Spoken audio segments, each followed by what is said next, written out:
दोस्तों रिसेंटली हमने आपको 2 वीडियो प्रोवाइड करवाई थी जिसमें हमने अल्ट्रोज रेसर के दोनों फर्स्ट वेरिएंट यानी R1 और R2 के सभी स्पेसिफिकेशन देखे थे कि उनमें हमें क्या क्या स्पेसिफिकेशन मिल जाते हैं। तो अब R3 वेरिएंट की स्पेसिफिकेशन बताने की बजाय मैं आपको डायरेक्टली लेके चलता हूँ इनके तीनों के कंपैरिजन पे कि आपको कौन सा वेरिएंट लेना चाहिए इन तीनों में से और तीनों में कितना डिफरेंस है, वो सारी बातें इस वीडियो में हम करने वाले हैं। तो दोस्तों अगर आप अल्ट्रोज रेसर को पसंद करते हैं और इस बजट में आप लेना चाहते हैं तो ये वीडियो आपको बहुत ही ज़्यादा हेल्प करने वाली है। तो उसके लिए आपको इतना करना है, वीडियो को एंड तक कंप्लीट देखना है ताकि आपको एंड में एक अच्छा कंक्लूजन मैं बता सकूं और आपको भी चूज़ करने में, सेलेक्ट करने में कोई भी दिक्कत परेशानी नहीं होगी। तो चलिए बिना किसी देर के वीडियो को स्टार्ट करते हैं। Hello everybody and welcome back to our channel study autos.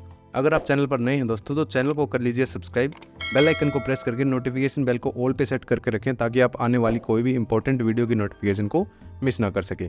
तो दोस्तों सबसे पहले मैं आपसे ये कहूँगा कि अगर आपको बिल्कुल कंप्लीट स्पेसिफिकेशन जाननी है तो R1 और R2 की जो दोनों वीडियो हैं वो आपको चैनल के आई बटन में मिल जाएंगी, बैक टू बैक उनका लिंक आ रहा होगा, तो वहाँ से जाके आप चेक कर लीजिए, आपको R1 और R2 के सभी स्पेसिफिकेशन के बारे में जानकारी हो जाएगी। तो दोस्तों सबसे पहले आप देख लीजिए कि R1, R2 और R3 के जो एक्स-शोरूम प्राइसेस हैं वो क्या हैं। तो R1 वेरिएंट आपको मिलता है 9.49 लाख रुपीज़ से, R2 मिलता है आपको जस्ट 1 लाख रुपये महंगा 10.49 लाख रुपीज़ से, और R3 आपको मिलता है 10.99 लाख रुपीज़। यानी R2 और R3 में जो डिफरेंस है वो है 50,000 का, और R1 और R2 में जो डिफरेंस है वो है दोस्तों 1 लाख रुपीज़ का। तो ये आपके प्राइसेस रहने वाले हैं। ऑन रोड में आप लगभग 1 लाख रुपए इसमें ऐड करके चलिए। तो चलिए अब बात करते हैं सबसे पहले हम इसके बेस वेरिएंट यानी R1 के बारे में कि हमें इसमें क्या क्या फीचर मिल जाते हैं और इसके कंपैरिजन में हमें R2 में क्या क्या ज़्यादा मिलेगा और R3 में क्या ज़्यादा मिलने वाला है। तो दोस्तों सबसे पहले एक्सटीरियर पार्ट में हम देखते हैं कि एक्सटीरियर में हमें क्या क्या मिलता है R1 वेरिएंट में। दोस्तों R1 में आपको जो लुक मिलने वाला है वो ऑलमोस्ट टॉप मॉडल जैसा ही मिलेगा। मतलब इसमें कुछ एक दो डिफरेंसेस हैं, वो मैं अभी आपको बता देता हूँ कि क्या डिफरेंस है, लेकिन जो लुक है आपका वो बिल्कुल सेम मिलने वाला है। डुअल टोन आपको कलर मिलेंगे जिस पे आपको रूफ और जो बोनट है उस पर वाइट स्ट्रिप मिलेगी, मतलब एक स्पोर्टी सा लुक आपको दिया गया है। इसी के साथ आपको 16 इंचेस के अलॉय भी मिल जाते हैं R1 में। LED DRLs मिलेंगी, हैलोजन प्रोजेक्टर हेडलैम्प यूनिट दी गई है। स्पॉइलर एक बहुत ही बड़ा सा स्पॉइलर आपको मिलता है, नॉर्मल अल्ट्रोज के मुकाबले ये स्पॉइलर है थोड़ा सा बड़ा यहाँ दिया गया है। फॉग लैंप्स मिल जाएंगे और इलेक्ट्रॉनिक ORVMs आपको मिल जाएंगे जिन पे आपको टर्न इंडिकेटर भी मिल जाएगा। इसी के साथ रियर वाइपर डिफोगर भी यहाँ दिया गया है। रेन सेंसिंग वाइपर और ऑटो हेडलैम्प्स जैसे फीचर यहाँ मिल जाते हैं आपको एक्सटीरियर पार्ट में। इसी के साथ दोस्तों अब जो डिफरेंस है वो है एंटेना का, कि यहाँ आपको जो एंटेना मिलता है वो नॉर्मल एंटेना मिलता है, शार्क फिन एंटेना यहाँ आपको नहीं मिलेगा। और दूसरा जो डिफरेंस है वो है सनरूफ का, यहाँ आपको सनरूफ भी नहीं मिलती। अब बात आती है इंटीरियर पार्ट की, तो इंटीरियर में आपको ऑलमोस्ट जो नेसेसरी फीचर हैं वो सभी मिल जाते हैं, मॉडर्न फीचर्स जैसे अभी मैं आपको बताने वाला हूं। और इसी के साथ आपको जो लुक्स हैं दोस्तों वो भी काफ़ी अच्छे दिए गए हैं। ऑरेंज और ब्लैक आपको इंटीरियर मिलता है। सीट्स जो है वो कंप्लीट आपको बेस वेरिएंट से ही लेदरेट मिलने वाली हैं जिसमें आपको ब्लैक और ऑरेंज कलर का टच दिया गया है। स्टीयरिंग और गियर नॉब दोनों ही आपको लेदर रैप्ड मिलने वाली हैं और इसी के साथ 10.25 इंचेस की टच स्क्रीन मिलेगी जिसमें आपको एंड्रॉयड ऑटो और एप्पल कारप्ले का फीचर दिया गया है। बात करते हैं दोस्तों MID की, तो यहाँ आपको 4 इंचेस की MID मिलती है और एम्बियंट लाइटिंग का जो है वो भी सेटअप यहाँ किया गया है। रिवर्स पार्किंग कैमरा मिल जाएगा विद गाइडलाइंस, लेकिन यहाँ आपको 360 डिग्री व्यू कैमरा जो है वो यहाँ आपको नहीं मिलने वाला, यानी मिसिंग है वो इस वेरिएंट में। इसी के साथ दोस्तों आपको engine start stop button, automatic climate control, 8 speakers, cruise control, steering mounted controls, rear AC vents, front armrest with storage, तो ये सभी जो नेसेसरी फीचर हैं वो आपको R1 वेरिएंट में इंटीरियर में मिल जाते हैं। तो अब बात आती है दोस्तों सेफ्टी की, तो सेफ्टी के मामले में आपको काफ़ी अच्छे फीचर दिए गए हैं, लेकिन अगर बात करते हैं बिल्ड क्वालिटी की तो बिल्ड क्वालिटी आपको बहुत ही बढ़िया मिलती है। जैसे कि आपको पता है कि ये जो प्रीमियम हैचबैक सेगमेंट की कार है तो यहाँ आपको इसी कार में 5 स्टार सेफ्टी रेटिंग जो है वो ग्लोबल एनकैप इसको प्रोवाइड किए हुए हैं। अगर बात करते हैं फीचर्स की तो यहाँ आपको 6 एयरबैग स्टैंडर्ड मिल जाते हैं, ABS EBD, electronic stability control, isofix child seat mount और हिल होल्ड असिस्ट जैसे फीचर जो है वो यहाँ आपको मिल जाते हैं। तो ऑलमोस्ट सभी अच्छे खासे फीचर जो हैं वो आपको इस बेस वेरिएंट में सेफ्टी के लिहाज से मिल जाते हैं। अब बात आती है दोस्तों R2 वेरिएंट की, तो R1 और R2 के में जो डिफरेंस है वही मैं आपको यहाँ बताऊँगा। तो R1 में जो मिलने वाले फीचर हैं वो तो आपको यहाँ मिलेंगे ही मिलेंगे, लेकिन इसके अलावा 1 लाख रुपए बढ़ा करके कंपनी आपको इसमें क्या अलग से दे रही है वो यहाँ हम देखते हैं। तो दोस्तों एक्सटीरियर में आपको इलेक्ट्रॉनिक सनरूफ दे दी गई है जो कि आपको R1 में नहीं मिलती थी। और दूसरी जो चीज़ है वो है नॉर्मल एंटेना हटा करके आपको पीछे की साइड शार्क फिन एंटेना यहाँ दे दिया गया है। तो ये जो दो फीचर हैं ये आपको मिल जाते हैं एक्सटीरियर पार्ट में। बात आती है इंटीरियर की, तो जो R1 में इंटीरियर में फीचर थे वो तो सभी मिलते ही मिलते हैं, लेकिन अलग से जो मिलने वाले फीचर हैं वो है वायरलेस चार्जिंग यहाँ से आना स्टार्ट हो जाता है। 360 डिग्री कैमरा भी आपको मिल जाएगा विद ब्लाइंड व्यू मॉनिटर, ठीक है। और ऑटोमेटिक क्लाइमेट कंट्रोल के साथ आपको यहाँ एक्सप्रेस कूल का ऑप्शन भी दिया गया है।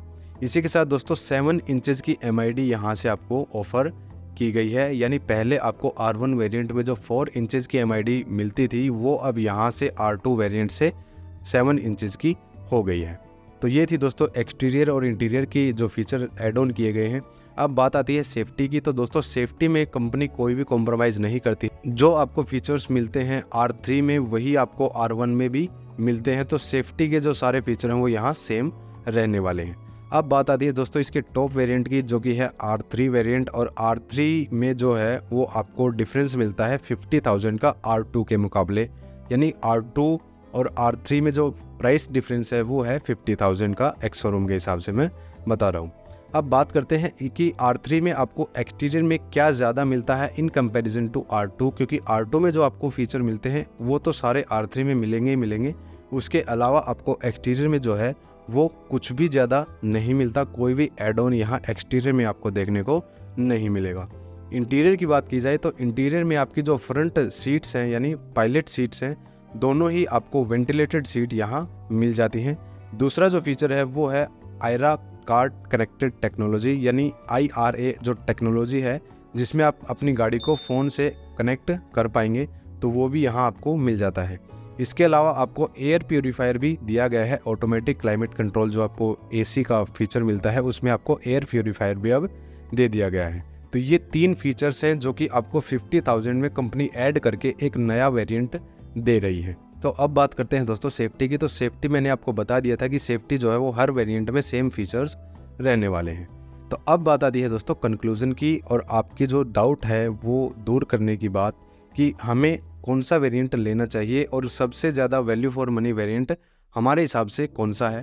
तो 3 वेरिएंट हैं, ज़्यादा वेरिएंट्स नहीं है, ज़्यादा दिमाग लगाने की ज़रूरत भी हमें नहीं पड़ेगी। तो दोस्तों अगर आप टाइट बजट पे हैं और 10 लाख का बजट जो है वो आप लेके चल रहे हैं, तो फिर आप R1 वेरिएंट पे जा सकते हैं जिसमें आपको कुछ फीचर्स हैं जैसे 360 डिग्री कैमरा है, एक्सप्रेस कूल, 7 इंचेस की MID वगैरह, ये सब जो है वो नहीं मिलेंगे। शार्क फिन एंटेना नहीं मिलेगा, वायरलेस चार्जिंग नहीं मिलने वाली। ये कुछ फीचर्स हैं जो कि यहाँ मिसिंग रहने वाले हैं। तो हमारे हिसाब से जो नेसेसरी और मॉडर्न फीचर्स हैं वो आपको R1 में भी मिल जाते हैं। और ये दोस्तों जो प्राइस आपको दिया गया है कार का ये काफ़ी जस्टिफाइड भी यहाँ लगता है। तो अगर आप टाइट बजट पे हैं तो आप R1 पे जा सकते हैं। अदरवाइज़ हमारी जो रिकमेंडेशन है, और मतलब हर किसी की रिकमेंडेशन होगी ये क्लासिफिकेशन देख के, कि आपको R2 वेरिएंट लेना चाहिए जिसमें आपको 7 इंचेस की MID मिलेगी, एक्सप्रेस कूल का ऑप्शन मिलेगा, 360 degree camera with blind view monitor मिलेगा, वायरलेस चार्जिंग मिलेगी, और गाड़ी का जो लुक है वो शार्क फिन एंटेना से थोड़ा सा और भी इन्हेंस हो जाता है। सनरूफ भी यहाँ आपको मिल जाती है। तो R2 वेरिएंट जो है वो most value for money variant है। लेकिन अगर आप चाहते हैं कि आपको वेंटिलेटेड सीट्स चाहिए, गर्मी जो बहुत ही ज़्यादा होती है, तो उसके हिसाब से आप देखना चाहते हैं कि फ्रंट जो सीट्स हैं कम से कम वो तो वेंटिलेटेड हों, तो फिर आप R3 पे जा सकते हैं, ठीक है। इसी के साथ आपको एयर प्यूरीफायर भी मिलता है, आयरा टेक्नोलॉजी भी मिलती है। तो अगर आप 50,000 और ज़्यादा दे करके ये चाहते हैं कि हमें सभी फीचर्स चाहिए, तो फिर आप R3 वेरिएंट पे जा सकते हैं। और ये जो 50,000 दोस्तों ये यहाँ ऑलमोस्ट जस्टिफाइड होते हैं, यानी इन टेक्नोलॉजी के लिए आपको 50,000 अगर देने पड़ जाएं तो फिर ये कोई ज़्यादा दिक्कत वाली बात नहीं है। तो हमने आपको ये बिल्कुल क्लियर बता दिया दोस्तों कि आपको most value for money variant चाहिए तो फिर आप इसका R2 वेरिएंट लीजिए। टाइट बजट है तो R1 लीजिए, और सभी फीचर्स चाहिए, आपके पास बजट का इश्यू नहीं है और भी ज़्यादा स्ट्रेच कर सकते हैं, तो फिर आप R3 वेरिएंट ले सकते हैं। ठीक है दोस्तों, तो ये थी कंप्लीट जानकारी आपकी अल्ट्रोज रेसर के सभी वेरिएंट्स के बारे में। अब आपका कन्फ्यूज़न क्लियर हो गया होगा दोस्तों। तो अगर आपको ये वीडियो पसंद आया है, कन्क्लूज़न अच्छा लगा है, या फिर ये कंपैरिजन वीडियो आपको अच्छा लगा है दोस्तों, तो वीडियो को लाइक ज़रूर करें और चैनल को सब्सक्राइब ज़रूर करें दोस्तों, क्योंकि सब्सक्राइब करना बिल्कुल फ्री है और हमारे लिए काफ़ी अच्छा एक मोटिवेशन का फैक्टर बन जाता है। और अपने दोस्तों के साथ इस वीडियो को शेयर जरूर करें जो भी अल्ट्रोज रेसर को कंसिडर करना चाहते हैं, तो ये वीडियो उनको काफ़ी ज़्यादा हेल्प करने वाला है। तो चलिए दोस्तों, आपसे मिलते हैं नेक्स्ट वीडियो में किसी अच्छी इन्फॉर्मेटिव और अच्छे कंटेंट के साथ। Thanks, have a good day.